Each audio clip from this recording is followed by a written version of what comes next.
ผู้บ่มีกินในโลกนี้ยังมีคนที่จนยากแสนลำบากอัตคัดและขัดสนยากินถิ่มกินเสียตามใจตนสงสารคนที่เขาบ่มีกินขอบใจขอบใจขอบใจขอบใจพระอาจารย์ทุกองค์ที่ซอยอบรมสั่งสอนไหวมอถามน้องเน่นแต่ว่าพระอาจารย์ภูมิใจหลายจากที่ได้ผ้าย่างจงกรม3-4 มื้อผ่านมาการย่างจงกรมจะฝึกความอดทนของเราได้หลายอาจารย์เราคนรวยอย่างนี้ไปหาลูกค้าลูกเนื้อ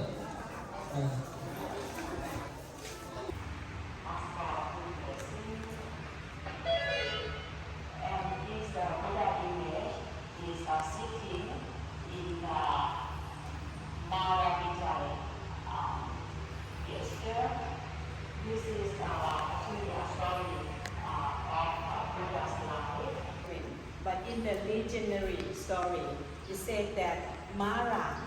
is the bad deity, bad god. He didn't want Prince Siddhartha to become Buddha. So that god sent 2 daughters, trying to distract Buddha. So Buddha put his finger down, pointing to Mother Earth, and then asked Mother Earth to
โดย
เงยหน้าขึ้นแน่เน้น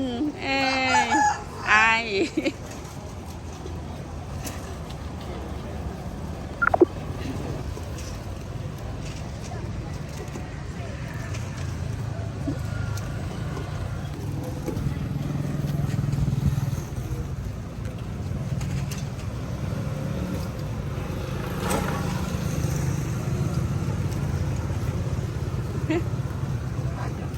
โอมสิทธิเท้าฝืนเจริญสีให้ลูกมีคนรักคนเมตตา ให้ลูกโด่งดังกับเขา เถิดนะชื่อเสียงก้องฟ้าคนรักมากมายโอมไม่น่ากูงามคือดังพระแมนให้แขนกูงามดังพระนารายณ์ให้ฤทธิ์กูงามดังพระจันทรายสาวเมือง สบายดี จะถามอ่ะไม่เห็นยังอยู่อ่ะแต่ไม่เห็นยังกินคือเรียนอารมณ์ดิ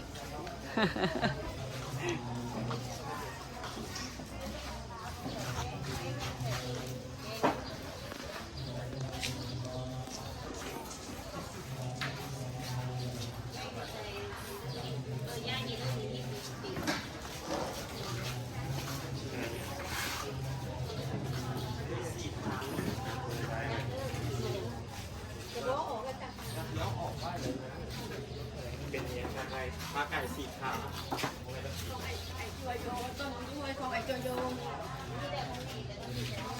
ก่อนกันอยากไปแต่ไปแต่บริคือลูกมาเลย อัปเดตให้โมทนาบุญนำเด้อเจ้าภาพ แนมหนาในแนมกล้องเนี่ยสูงกับบุญมันการ มือนี่อุดม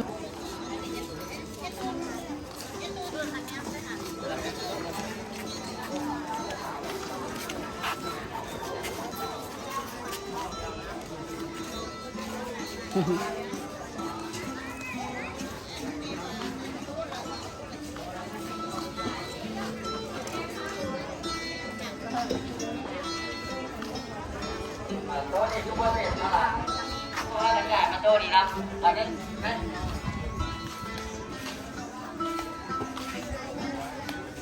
พาเรียกมาเบิ่งกันเนาะบอลโต๊ะประเทศนะครับเดี๋ยวให้มานั่งนี่ก็ได้มานั่งน้ำแถวนี่ เอาอันนี้โยมพอเด้อเกียมคำพรเด้อภายหลังที่ว่าลูกเล่นเขาได้ออกมานะครับ พัฒหารแต่พระท่านได้สันเขาเด้นะครับก็สิได้ประชาสัมพันธ์มาดีกับเจ้าภาพเจ้าสถานกับหลายคณะทางภาคเขาภาคปลาได้ก็เอาใจใส่สุขอยู่ส่งเสริมโครงการอันนี้ก็มีออกตัวญาติโยมมากัน มือหนึ่งนะ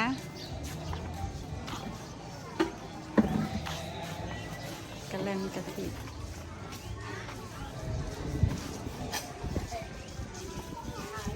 กุดโอ้บ่หลายเนาะบ่หลายยังบ่หลายเด้อเป็นหยังจึงขอบใจแม่ครัวเป็นหยังเพราะว่าโอ้สิบ่ได้สังเขาสิให้สังเขาอยู่บ่เนาะมื้อนี้เนาะเป็นหยังจึงขอบใจแม่ครัวเพราะว่าแม่ครัวเพิ่นนี่เป็นผู้รับภาระแล้วก็ออกตนญาติโยมพ่อแม่เฮาเอาข้าวปลาอาหารมาก่อนจะได้เข้าแต่ละจานก่อนจะได้เข้าแต่ละเม็ดแต่ละปั้นมาให้เฮาได้อยู่ได้สั่นต้องลำบากกับกรรมต้องเมื่อยต้องตื่นดึกลุกเศร้าหนึ่งเข่าเป่าไฟเอาผู้ใดเคยหนึ่งเข่าซอยพ่อแม่สิมาขึ้นโอ้หลายเติมหลายเติมเอาผู้ใดเคยแต่งเกเอาซะขั้นว่าเคยเฮ็ดแต่งเอาพวกกินซอยพ่อซอยแม่อาจารย์ก็ภูมิใจนำเอาต่อไปอยากสันเข่าแห้งบ่ได้เรื่องแสดงว่าได้พ้นการสอนเนี่ยเอานกมือคืนก็น้ำหลังพระจานข้าวทุกจานอาหารทุกอย่าง ากินถิ่มกินขว้าง เป็นของมีค่าผู้คนทุกข์จน มีหลายนักหนา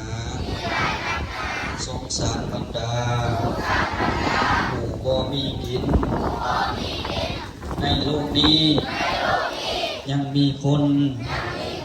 ที่ยากจน แสนลำบาก อยากกินถิบกินเสีย ตามใจตน สงสารคน ที่เขาบ่มีกิน ขอบใจขอบใจ ขอบใจพระอาจารย์ทุกองค์ ที่ซอยอบรมสั่งสอน ขอบใจญาติโยมทุกท่าน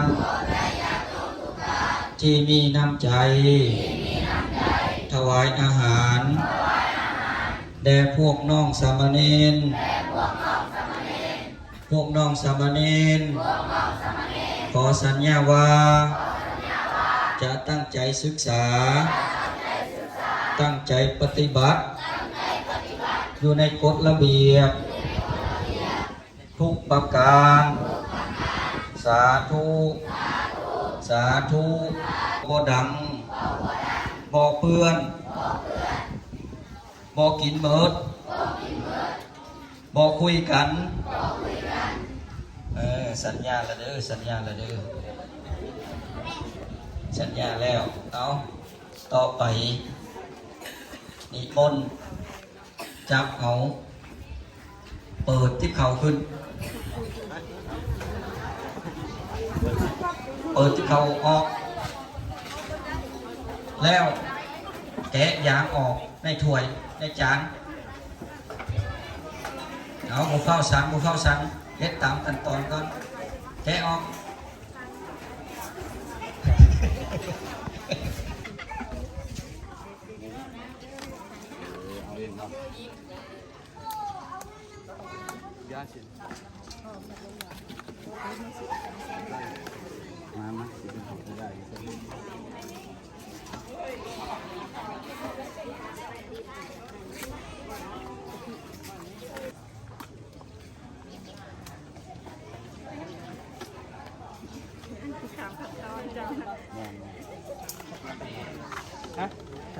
ตักไปเรื่อยรถพี่น้องสัมซายายาถาดเลยละกันจะคอยยายใจถึงนั้น แมน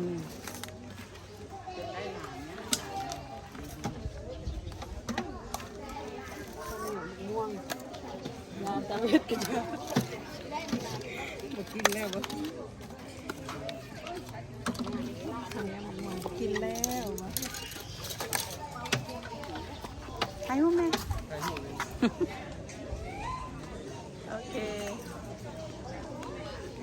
ใส่บัว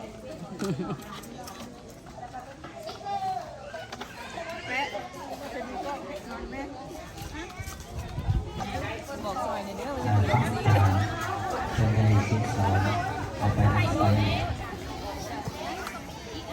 บ่ออกไปบ่ออกไปเด้อพี่น้อยเอามาเอามาเอามาเอามาในไปไว้เดี๋ยวมีออกจะเอามาเสิร์ฟเอามาถวายอยู่ไทยเต้นเอามาผมไปจับเองผมไปจับเอาเองมันจิตบงอามเนาะมันจิตเป็นงูนั่นเต็มอยู่เนาะ เก๋เอาซะขั้นว่าเคยเฮ็ดแต่งงานพวกกินซอยพ่อซอยแม่อาจารย์ก็ภูมิใจนำเอาต่อไปอยากสันเข่าแห้งบ่ได้เรื่องแสดงว่าได้พ้นการสอนนี่ เอานกมือคืนก็น้ำลายผ่าจานข้าวทุกจานอาหารทุกอย่างอยากกินถิ่นกินขว้างเป็นของมีค่าผู้คนทุกจน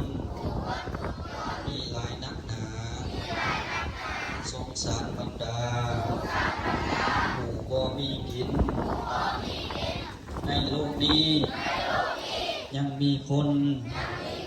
ที่ยากจนแสนลำบาก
ตัวนี้เขาเลยไหม1 2 3เป็นเปียกใช่ร้านยังไงนี่ใช่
ญาวัญญาปานิวันนังนาตังเปตานังมัทธายาเอวังติทันติยาจายโยอายัญโอทักขินนาเกนังสังกัมมิสุปาติจิตาติกาตังจิตายาสัทธานาโสอุปกัปปติโสยติธัมโมจายัมมิทัสสิโตเบกานาบูชา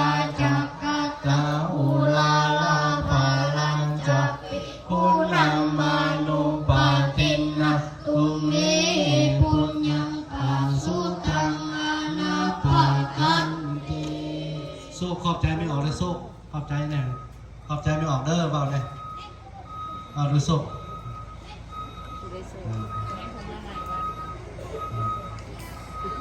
ขอบใจดูสุกขอบใจแน่ขอบใจน้องแน่เอาสาธุอนุโมทนาดีมีแห้งเดินไม่ออกเด้อเอาสาธุสาธุฟ้าเดี๋ยวนั่งบนเก้าเอาพักไม่ไว้เกี่ยวเรื่อง ตบมือ1 ครั้ง2 ครั้งแล้วเก่านำอาจารย์เด้อวันพนมมือขึ้นเข้าทุกจานอาหารทุกอย่างอย่ากินถิ่มกินควงเป็นของมีค่าหลายคนเมื่อยยากลำบากหนักหนาสงสารบรรดาคนทุกข์คนยากคนบ่มีกินในโลกใบนี้ยังมีคนขัดสนอันตาขัดสนเพราะฉะนั้นเวลาเฮากินแล้วอย่ากินถิ่มกินเสียตามใจของตนต้องกินให้เกิดมีค่ามีบุญกุศลเพราะฉะนั้นต้องขอบใจแม่ครัว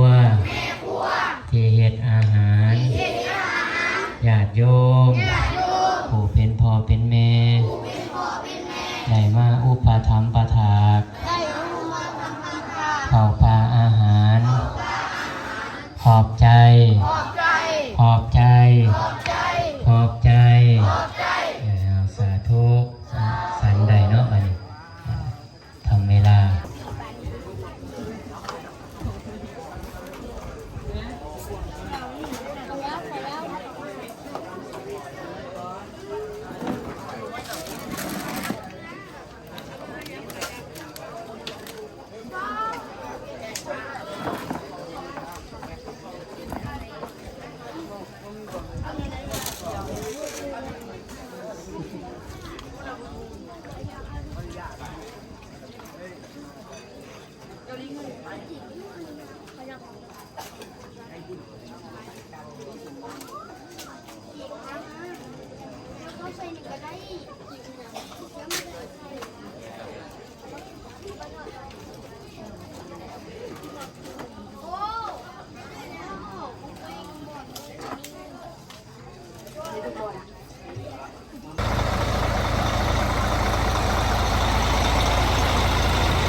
ขึ้นไปขึ้นไป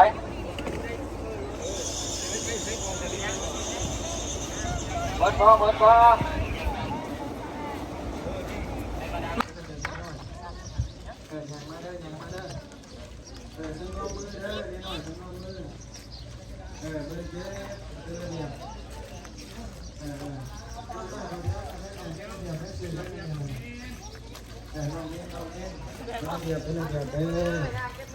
มันงาม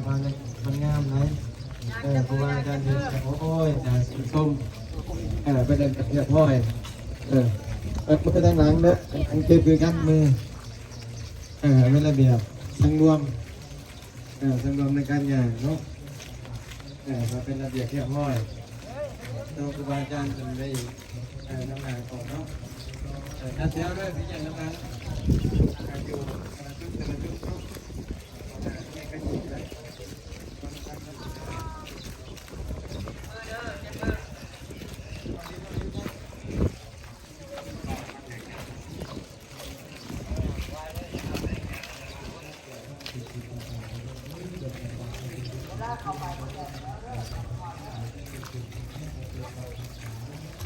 เจ้าของไม่ใช่ไหมเจ็บมือเนาะเจ็บมือ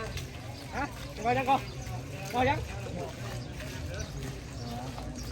ไปยังกันกล้องจับดีๆเด้อเอาหูงามเลยผู้ชายไทยงามงามกันนะ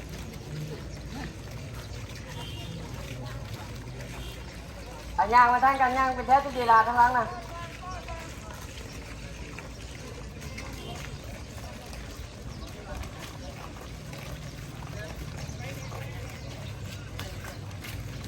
เก็บมือบอกกันได้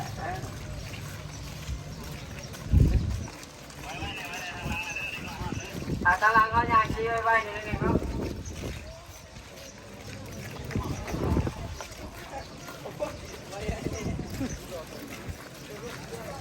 ย่าบ่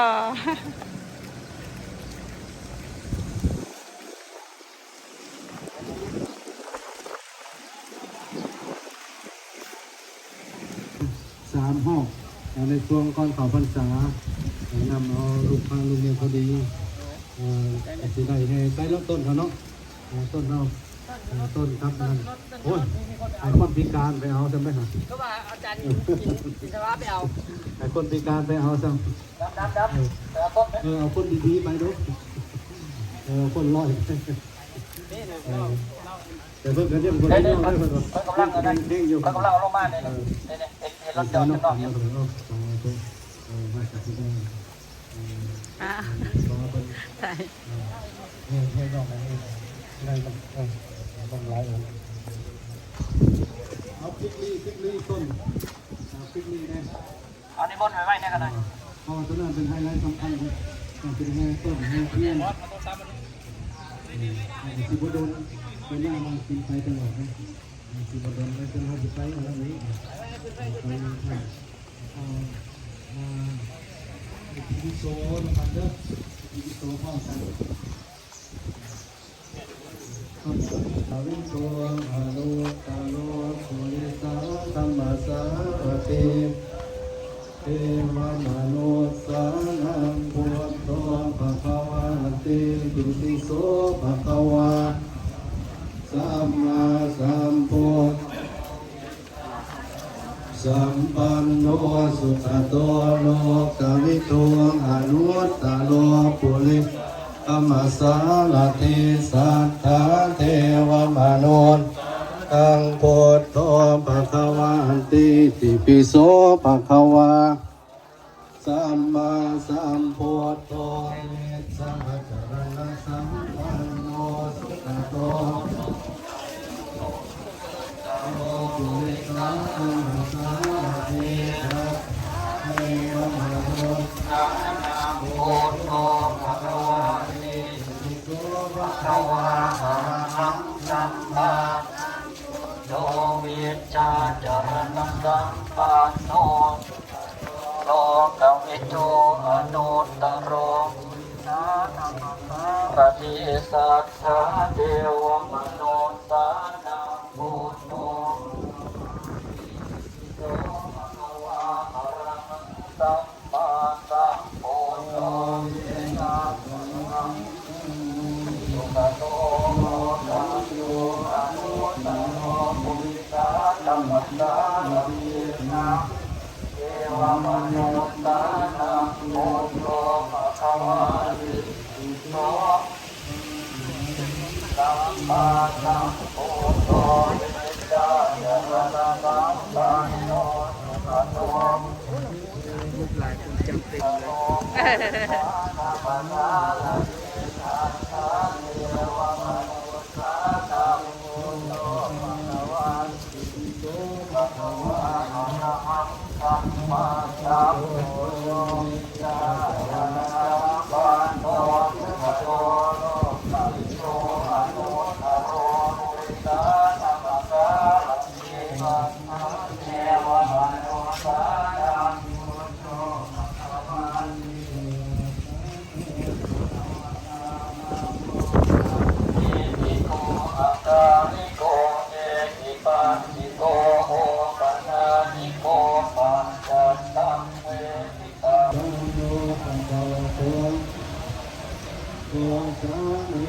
ปฏิปันโนภะคะวะโตสาวก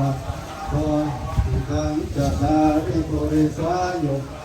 อัตถาปุริสามุขลาเยสาวะภวะโตสาวกสังโฆอโยปาอริโยหันสาริการานิโยอนุตตรังปุญญังจิตตังอาสาติอิปิโสภะคะวะโอโหอะระยะสัมโยสิกขโตโลกุโอวิสาตุมัสสะเทนะ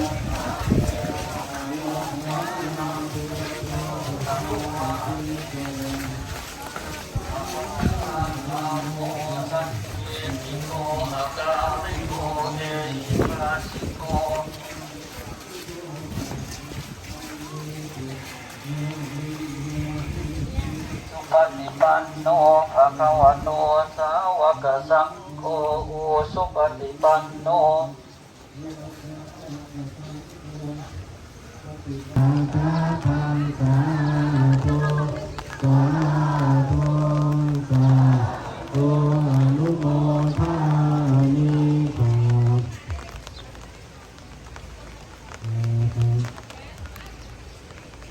ฟังโมฟังสันตามจบนะโมตัสสะภะคะวะโตนะโมตัสสะภะคะวะโตสัมมาสัมพุทธัสสะนะโมตัสสะโตอะระหะสัมพุทธัสสะเราตัดละพระอาจารย์เด้อสาธุสาธุนะโมพุทธายะปุปปุสันโธโสนาคามโนกัสสโปโหตะโมอริยเมตโยปัญจพุทธานามามิหังตาธาตุงศีลาสานามามิปากลงปุริมายาทิสายาวัมมิกาเจติเยติเลเวจติราสานามามิอาหังวันทามิสัพพทาทักขินายาทิสายาวัมมิกาเจติเยติเลเวจกุติงปัญจอรหันเตหิยะถาปิตังอัฏฐาปิตังตาธาตุงสีราสานามามิอาหังวันทามิสัพพทาปัจฉิมายาทิสายาวัมมิกาเจติเยติเลเวจกุติงปัญจอรหันเตหิทาปิตังตาธาตุงสีลาสานามามิอาหังวันทามิสัพพทาอุตตรายาทิ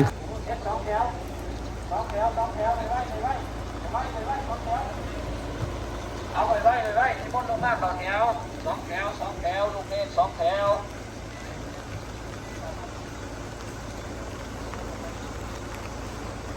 เอาดิโมดิโมลูกเมฆดิโมเอาดิโมสองแถวเนี่ยสองแถว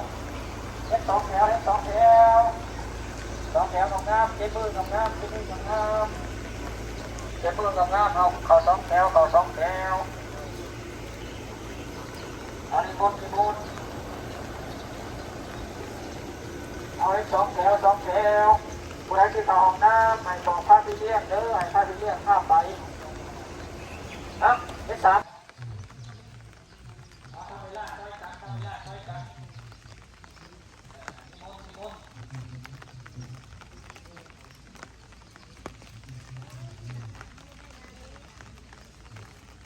นิมนต์เข้าแถวนิมนต์เข้าแถวนิมนต์มาเข้าแถว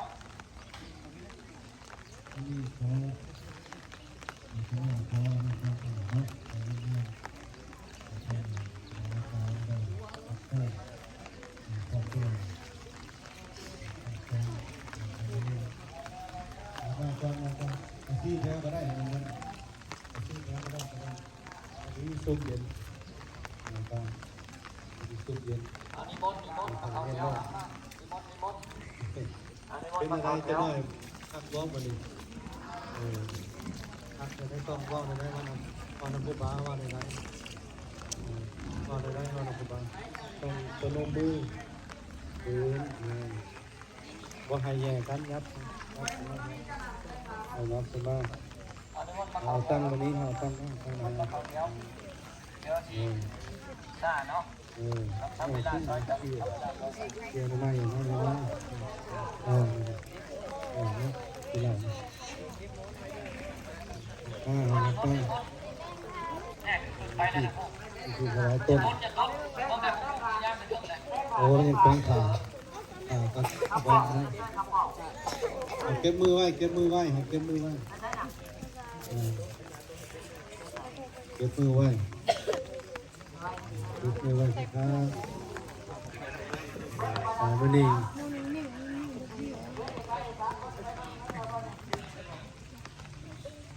ต้องถือขี่มานำถือเงี้ยวมานำเนาะถือมานำกินแล้วพวกขี่ก็ตายนะคนเราขี่แล้วพวกกินเป็นอะไรตายบ้างตายคือเขาถือเงี้ยวมานำเราเห็นยังโดนๆเวลาเขานั่งปวดน้ำปวดขาห้าวกับน้องนี่ตะกอนน้องนี่มีน้ำประหยัดของพญาติพี่น้องและลูกเต่าสิโยมอยู่ในวัดนี้อย่างหลวงหลายหมดก้อนเพิ่นได้ตั้งซื้อตั้งโรงเรียนซื้อนักขับใหญ่อยู่ในน้องจันนี้แล้วพักกันขีดพักกันเขียนโตธรรมโตบาลีโตขอมเนาะจำนวนลายเป็นจำนวนหนังสืออยู่ในนี้ไม่อยู่200เนี่ยลงไปทำได้อ่านไปก่อน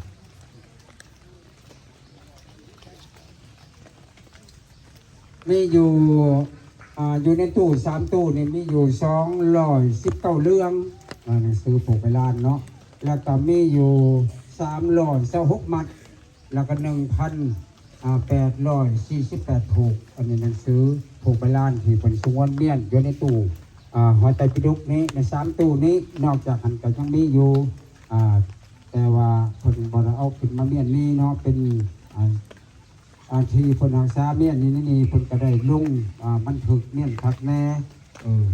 แล้วก็ในศตวรรษที่17คนสั่งหอไตรปิฎกแล้วก็มันก็ได้ตีเพลลงไปในเมื่อก่อนบัดนี้จบมาในศตวรรษที่19นี่พอดีเพิ่นก็ได้ขึ้นจากทางรัฐบาลเพิ่นมาจากทางนั้นเนาะไทยแล้วก็มาจากรัฐบาลของลาวของเฮาแล้วก็ศูนย์กลางก่อนทั้งเจ้าคณะเมืองพลังแปลงเพิ่นก็ได้มาโปรแกรมคืนมันคือเก่าแล้วก็สิ่งที่มันเทกับที่เสาเนาะสิ่งที่มันเทก็ดีมันเสายังเป็นกระพายเพราะแต่ว่าหัวใจเป็นกระปรมาเพิ่นก็ได้โปรแกรมที่เก่าอันนี้แล้วก็คือว่าเป็นของมนต์เสือของประธานของเฮาและทานอยู่ในที่น้องลำจันนี่ก็มีอยู่เกี่ยวกับมีธาตุอยู่จำนวน5องค์1ยะถาละกำพาผู้นำพายสร้างหัวใจปิฎกต่อมาแล้วก็ยะทานยะทานพุนต่อมาก็ยะทานจวงต่อมาก็ยะทานน่วมก็ยะทานต้นมาในองค์นี้ก็ถือว่าเป็นเจ้าวัดยะทานปฏิบวชแต่ยังเล็กยังน้อยยังบ่ท่านได้แต่ยังน้อยเราบริสุทธิ์จะเถื่อเนาะจนว่าฮอดเข้าไปแล้วจะผ่านจะดีเนาะเป็นอะไรนะก็เท่านั้นแล้วก็หน่อยว่าเป็นยอดได้ขนาด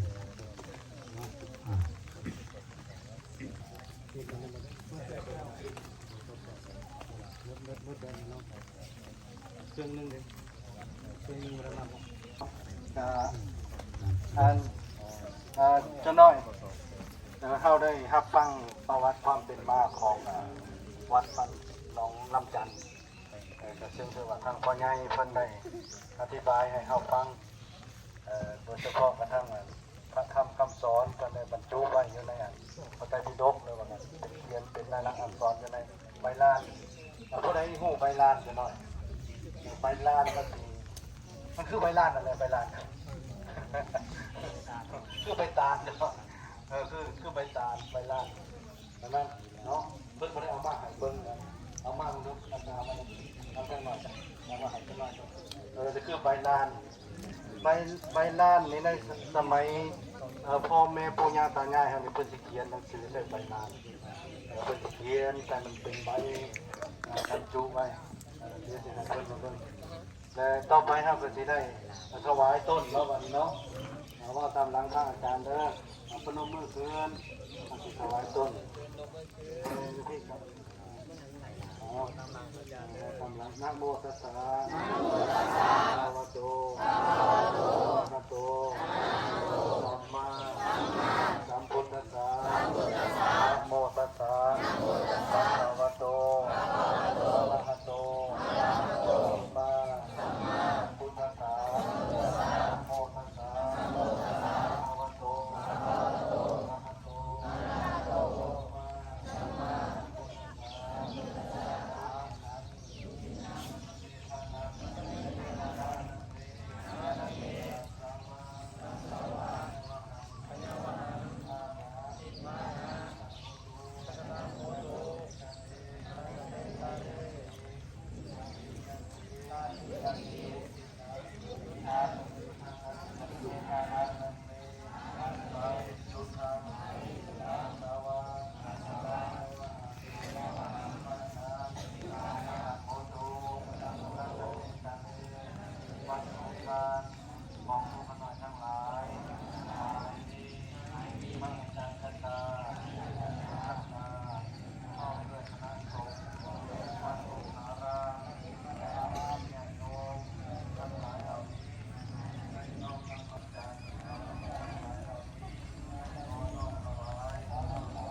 ที่หนึ่งอภิธรรม7 คัมภีร์ตัวนี้นะโอ้มันเป็นอภิธรรม7 คัมภีร์อันนี้อภิธรรม7 คัมภีร์ก็ตั้งแต่เหตุปัจจโยไปแล้วเป็นต้นไปเหตุปัจจโยอารามณปัจจโยอย่าเลี้ยวข้างอย่าเลี้ยวข้างเดี๋ยวนะเยอะแก่แล้วนะอันนี้บน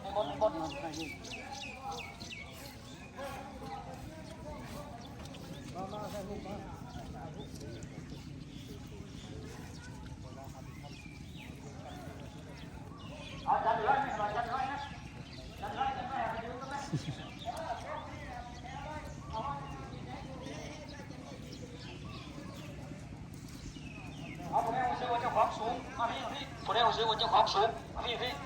ย่างพี่ผู้ใดเอาซื้อวันเจ้าของสูง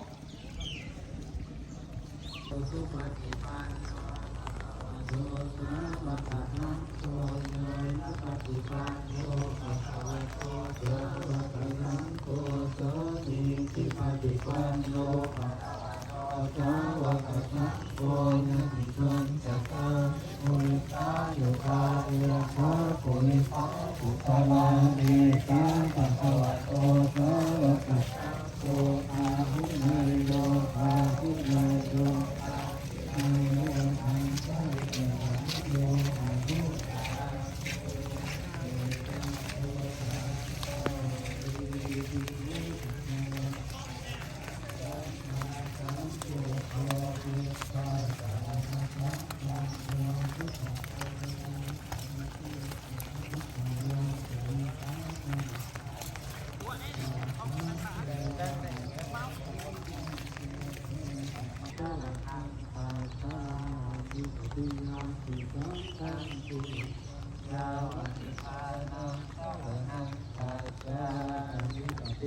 ติปัวชังสิมิตัญญาวนิพานังสะนังกัสสามิสติยาปิธัมมังสิริตังเยวนิพานังสะนังกัสสามิสติยาปิสังฆังสิมิตัญญาวนิพานังสะนังกัสสามิ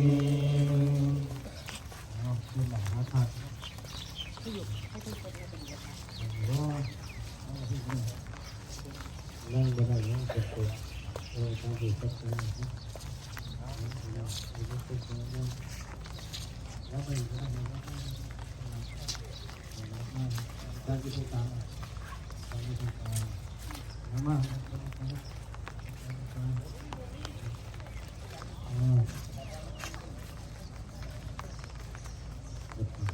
อากาศเป็นยืดแล้วก็ประชันด้วยต้องเพียงมาใกล้ต้องเพียงเข้าค่ะนั่งเป็นแถวแล้วก็นั่งยืดเอา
ไป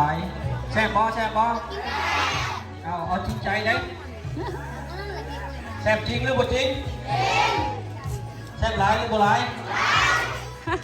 จริงหรือบ่จริงโอ้จริงก็จริงเอาจริงก็จริงเอาซัดจ้ะมาซัด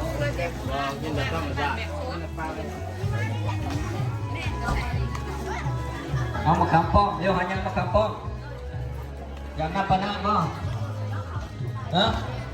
อยากได้นับปะนะอยากได้ยัง อ๋ออยู่นี่กินจนบ่หมดปะฮะบ่แซ่บปะ เป๊ปซี่ได้สั่งอีกเป๊ปซี่ คือบ่หมด ฮะ ฮะ สั่งเป๊ปซี่ ว่า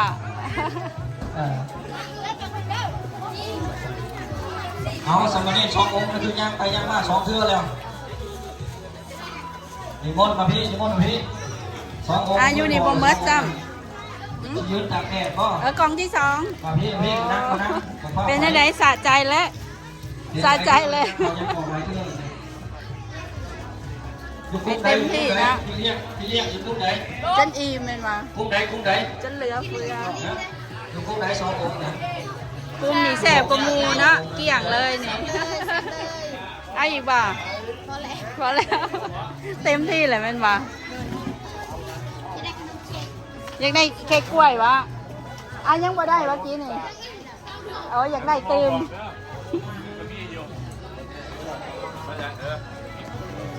เอาอีกบ่จัวดำพิซซ่า จากการประพฤติการปฏิบัติความสวยงามของเฮาความเป็นระเบียบของเฮาญาติโยมก็เห็นเพื่อก็อยากได้บุญนำเฮา ตุชาปโลโควินันจันตุมาเตภวันวันตะลายุสุขิติกายุโกภวะอภิวาทนาเสเลสเนจังบูจาปจาลินุจตาโลธรรมาวันตันติอายุวันโนสุขังภาลัง สาธุนะเอาเร็วนะหาไม่ออกเฮ้ยจะไปเร็วคุณ ชื่อในร้านเด้อ สาธุ เป็นความยากว่าหลัดอัตเพศ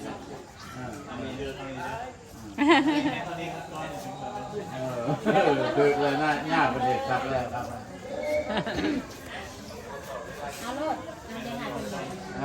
เอาตะเกียบมดก่อนอันเดียวกันมดเดียวกันหมด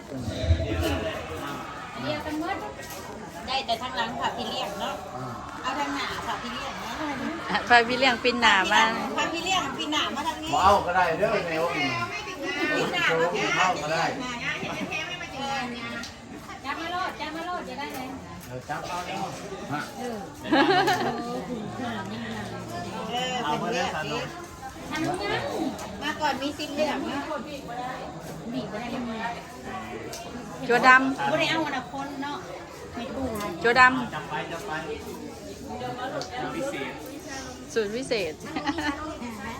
สนใจว่ะ สุดพิเศษเนี่ย จับไปรอบจับ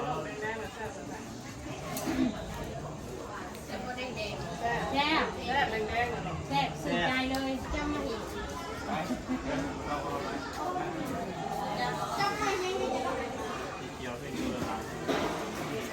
กินสีแดงเริ่มมันจะหวานๆขนาดไหนเขาได้ไหมวะ ในลูกอันนี้เนาะนมดำหน้าใบเดียวพอ ได้ดำค่ะได้โคตรมาละ กดเด้อซานมของมืออื่นเด้อซานม มดให้คนอื่นเอา ซานมไหนเด้อไปไหนคันล้อเลยไปแล้วอ่ะ แม่ทันมาเลย โอ้ยก็อีกสันลายนึงตรงนี้เด้อไปที่วัดไอ้เขาเข้าแคบๆนะทำสันเลยตรงนี้ได้หมดสบาย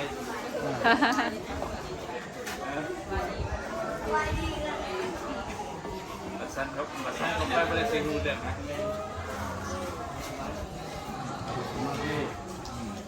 ให้แม่เขาทำให้หันตาเลย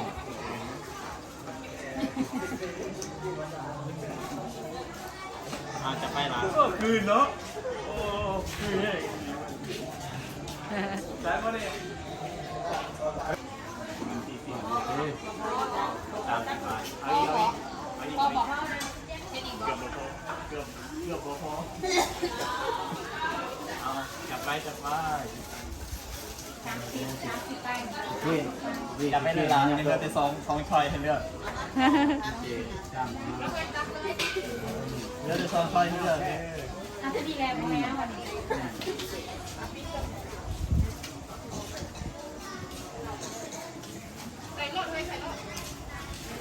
จับชาเขียวลายเบอร์เนาะจับไปเลือกสองชอยว่ามีสิทธิ์เลือกอะไร เทเรือสายเกี่ยวคนเดียวมาแล้วจับไปเลยเลือกมาได้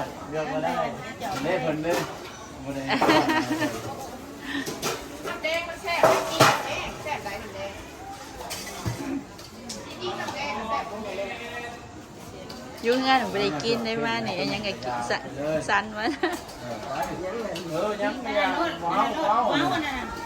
อันนั้นล่ะท่านั่นล่ะมีโควิดไปยังมาสามพอดีมาเอาไม่ได้ดิย่างอีกอยู่ไหน พอดีเลย พอดีเป๊ะ พอดีเกลี้ยงพอดีเกลี้ยงมาเลยยังไง อีหยังลูกว่าสิฮะอันนั้นใส่ปึ้มมืออื่นได้รางวัลแต่ละคนเด้อปึ้มผู้ละ3 หัว สัจจิ ปึ้มเขียนมานั่งแม่ทายหู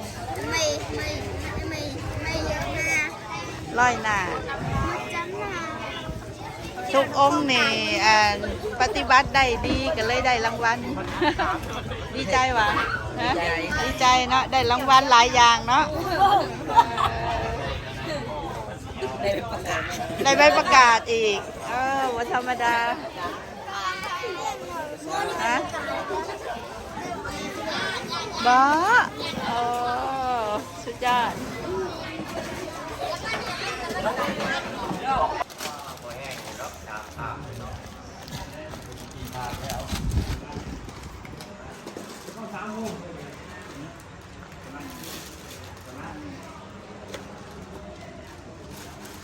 ผู้บ่มีกินในโลกนี้ ยังมีคน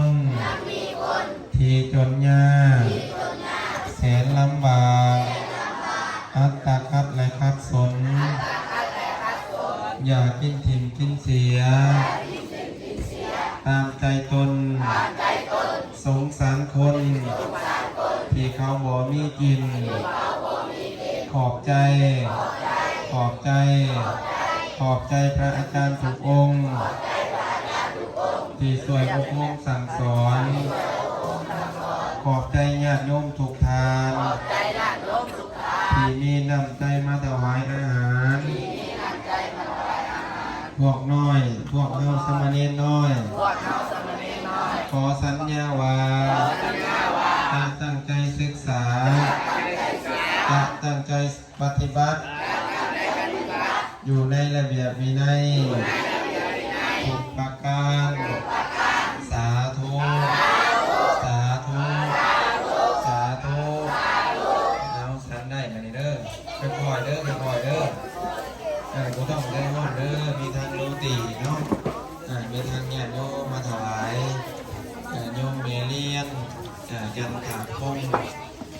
มาได้มาถวายโรตีในช่วงเศร้าเรียนน้อยคนใดอยากเบิ้ลก็ไม่ได้ยกมือขึ้นเด้อคนใดอยากการไม่ได้ยกมือขึ้นให้เป็นมาย้ายให้เด้อคนใดอยากก็ไม่ได้ยกมือขึ้นเด้อเรียนน้อยเด้อคนใดอยากไม่ได้ยกมือขึ้น